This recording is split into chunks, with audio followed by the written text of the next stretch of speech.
Hello दोस्तों, welcome to my channel tips from Ajay. दोस्तों, कभी ये रास्ता सिर्फ वीकेंड ट्रिप्स के लिए जाना जाता था, लेकिन अब यही कॉरिडोर मुंबई के रियल एस्टेट मैप को फिर से लिखने वाला है। यस, पनवेल से करजत तक बन रहा है एक सुपरफास्ट सबअर्बन रेलवे कॉरिडोर जो सिर्फ कनेक्टिविटी नहीं लाएगा बल्कि इन्वेस्टमेंट रिवोल्यूशन लेकर आएगा। दोस्तों, 2007 करोड़ से ज़्यादा की लागत, 5 स्टेशन, 3 मैसिव टनल्स और काम ऑलमोस्ट 70% कम्प्लीटेड। आप सोचिए, जहां प्लॉट 5,000 पर स्क्वायर फीट में मिल रहा है, वो अगले 3 साल में 9,000 से लेके 10,000 पर स्क्वायर फीट तक जा सकता है, क्योंकि यही कॉरिडोर जोड़ने वाला है पनवेल, करजत और नवी मुंबई को एक सिंगल ग्रोथ जोन में। दोस्तों, डेवलपर्स पहले ही यहाँ लैंड ग्रैब कर चुके हैं। इंफ्रास्ट्रक्चर रेडी होते ही ये पूरा स्ट्रेच बन जाएगा एमएमआर का एक अगला प्रॉपर्टी पावर हाउस।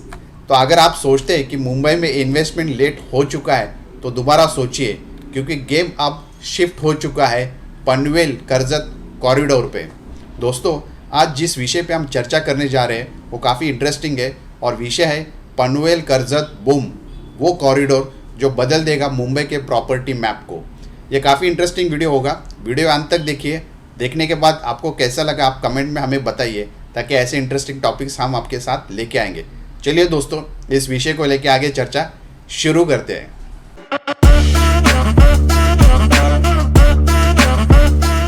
दोस्तों, अगर इस प्रोजेक्ट का परिचय अगर हम देखते हैं तो ये एक उपनगरीय सबअर्बन रेलवे कॉरिडोर है, जैसे मुंबई रेलवे विकास कॉरपोरेशन द्वारा विकसित किया जा रहा है, जो मुंबई सबअर्बन रेलवे नेटवर्क का एक हिस्सा बनेगा।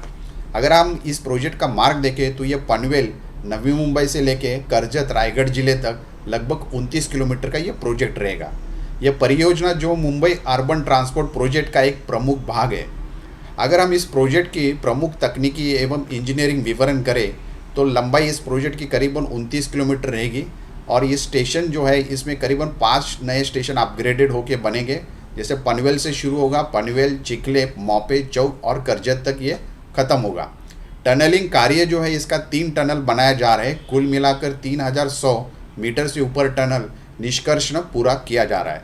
ब्रिज एवं अन्य संरचनात्मक काम जो है, तो कुल 47 पुल रहेंगे, मेजर और माइनर, इस प्रोजेक्ट में इस योजना के अंतर्गत बनाया जा रहा है। रोड ओवर ब्रिज और रोड अंडर पासेज आदि शामिल हो गए इसके अंदर। इसकी लगभग जो अप्रोक्सीमेट कॉस्ट जो बताई जा रही है इस प्रोजेक्ट की 2,782 करोड़ बताई जा रही। भूमि अधिग्रहण होगा ये 56.82 हेक्टेयर निजी होगी भूमि और 4.4 हेक्टेयर ये सरकारी भूमि होगी। तो अगर हम इसकी प्रगति एवं समय सीमा इस प्रोजेक्ट का देखें तो ये अक्टूबर 2024 तक 67% काम पूरा हुआ है माना गया है। इसके साथ साथ ट्रैक, लाइन, टनलिंग आदि जो काम है ये अंतिम चरण में चल रहा है। प्रारंभिक लक्ष्य इसका दिसंबर 2025 था, अब मार्च 2026 तक ये ऑपरेशन होने की संभावना जताई जा रही है। अब दोस्तों, ये समझते हैं कि इसका पनवेल करजत जो रेलवे कॉरिडोर है, इसका रियल एस्टेट पे क्या प्रभाव आ सकता है। तो सबसे पहले बात करते कनेक्टिविटी और कैपिटल एप्रिसिएशन। तो ये कॉरिडोर जो है, ये पनवेल से करजत तक का जो नया लिंक हुआ है, ये नवी मुंबई एयरपोर्ट, साथ में मुंबई ट्रांसफर हार्बर लिंक और मुंबई पुणे एक्सप्रेसवे जैसे मेगा प्रोजेक्ट से ये जुड़ा रहेगा। इससे पनवेल, चौक और करजत जैसे लोकेशन आप सीधे मुंबई मेट्रोपॉलिटन रीजन के पहुंच में आ जाएंगे। इसके साथ साथ अनुमान यह है कि जहां पहले 1 घंटा से ज़्यादा अधिक ट्रैवल टाइम लगता था, अब सिर्फ 25 मिनट में पहुंच जाएंगे। ये कनेक्टिविटी प्रीमियम का सीधा प्रॉपर्टी प्राइस में दिखाई देने लगेगा। अगर हम इम्पैक्ट की बात करें तो अगले 3 से 5 साल इन्हीं क्षेत्रों में 20 से 25% तक एप्रिसिएशन देखी जा सकती है, खासकर रेसिडेंशियल प्लॉट्स और अफोर्डेबल हाउसिंग प्रोजेक्ट्स में। अगर हम इमर्जिंग रियल हॉटस्पॉट्स की अगर बात करते तो सबसे पहले अगर हम पनवेल के लेते तो पनवेल पहले से ही नवी मुंबई का एक गेटवे नोड माना जाता है, जिसमें मेट्रो, एयरपोर्ट और अब सबअर्बन रेल कॉरिडोर तीनों मिलकर पनवेल को एक एमएमआर का एक नया ग्रोथ न्यूक्लियस बना रहा है। सिडको इसके साथ साथ और Naina, Navi Mumbai airport influence notified area के तहत यहाँ हज़ारों एकड़ और प्लान डेवलपमेंट जारी है। दोस्तों, अगर हम चौक और मौपे की बात करते तो अभी तक ये सेमी अर्बन थे, पर रेलवे एक्सेस के बाद यही zones next affordable housing belt बन सकते हैं। कई डेवलपर्स पहले से लैंड एग्रीगेशन शुरू कर चुके हैं इस जोन में स्पेसिफिकली। फिर हम चलते करजत में। करजत पहले से एक सेकेंड होम डेस्टिनेशन था, अब ये कमर्शियल हब बनेगा। जैसा मुंबई, ठाणे, नवी मुंबई से डेली ट्रैवल करने वाले के लिए ये एक आइडियल लोकेशन बन रहा है। अब देखते हैं कि कमर्शियल और लॉजिस्टिक बूस्ट कैसे मिल रहा है इस जोन में। तो पनवेल करजत इंडस्ट्रियल जोन जो बेल्ट है, ये करीब खासकर तलोजा MIDC, खालापुर, भिवपुरी और करजत इंडस्ट्रियल क्लस्टर का एक पार्ट होगा। रेलवे कॉरिडोर से ये फ्राइट मूवमेंट और मैन पावर कम्यूट दोनों आसान हो जाएंगे दोस्तों। इससे छोटे logistic park, warehousing hubs और कोवर्किंग स्पेसेस की डिमांड में तेज़ी से आएगी। इसका इम्पैक्ट ये होगा कि commercial plots, warehousing lands और रिटेल फ्रंटेज प्रॉपर्टीज़ की कीमतें कम से कम 20 से 25% तक बढ़ने की उम्मीद है। अब देखते हैं एफोर्डेबल हाउसिंग हब में क्या इम्पैक्ट आएगा। तो नवी मुंबई और मुंबई के कोर एरियाज़ में प्रॉपर्टी रेट्स 10,000 से लेकर 25,000 पर स्क्वायर फीट तक पहुंच चुके हैं, जबकि पनवेल करजत बेल्ट में अभी 4,000 से लेकर 6,500 पर स्क्वायर फीट के रेंज में है। तो गवर्नमेंट एजेंसी जैसे CIDCO, MMRDA affordable housing scheme को इस रूट के आसपास एक्टिवली पुश कर रही है। आने वाले 2 वर्षों में यहाँ नए टाउनशिप्स, 25+ एकर्स प्रोजेक्ट्स लॉन्च होने की संभावना है।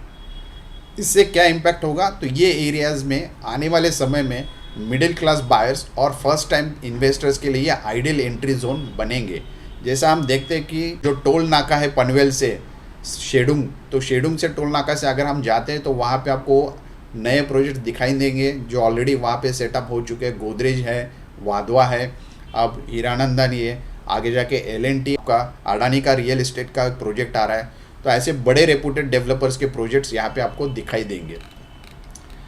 दोस्तों अब हम वीकेंड और परमानेंट रेसिडेंसी तक बात करते हैं तो करजत और चौक पहले वीकेंड होम्स जोन्स थे। अब बेहतर कनेक्टिविटी के बाद इन्हें लोग प्राइमरी रेसिडेंस की तरह कंसीडर करने लगेंगे over a period of time. जैसा एक टाइम निकलेगा और ये करजत पनवेल कॉरिडोर बन के आएगा तो ये बढ़िया डेस्टिनेशन बनेंगे एक परमानेंट रेसिडेंसी के हिसाब से। तो कोविड के बाद हाइब्रिड वर्क मॉडल एक नया ट्रेंड और तेज़ी से ये उभर के आ रहा है। तो कई विला प्रोजेक्ट्स जैसे 50 लाख से लेके 1 करोड़ तक रेंज में भी बुकिंग बढ़ रही है। आप देखते हैं दोस्तों, जैसे कुछ चैलेंजेस होते हैं इसका भी हमें समझना ज़रूरी होता है। तो बड़े इंजीनियरिंग काम जैसे होते हैं, टनलिंग होता है, पुल निर्माण, ट्रैक लाइन आदि समय पर पूरा करना एक महत्वपूर्ण होता है। तो ऐसे प्रोजेक्ट्स में ये शुरू में चैलेंजेस होते हैं। इसके साथ साथ जो लैंड एक्विजिशन है, पर्यावरण मंजूरी, फॉरेस्ट क्लियरेंस जैसे कानूनी प्रशासनिक चरण अभी भी प्रगति में शुरू है। तीसरा है कि कुछ ज़रूरी होता है कि कुछ मार्ग पर स्टेशन सुविधाएं, पार्किंग, पब्लिक ट्रांसपोर्ट जैसे इंटरफेस उसके साथ समय पर तैयार होना ज़रूरी होता है, वरना रियल इस्टेट व उपयोगिता लाभ प्रभावित हो सकते हैं। इससे जो भी है इसमें जैसे लैंड एक्विजिशन बहुत इंपॉर्टेंट फैक्टर होता है कोई भी बड़े प्रोजेक्ट में।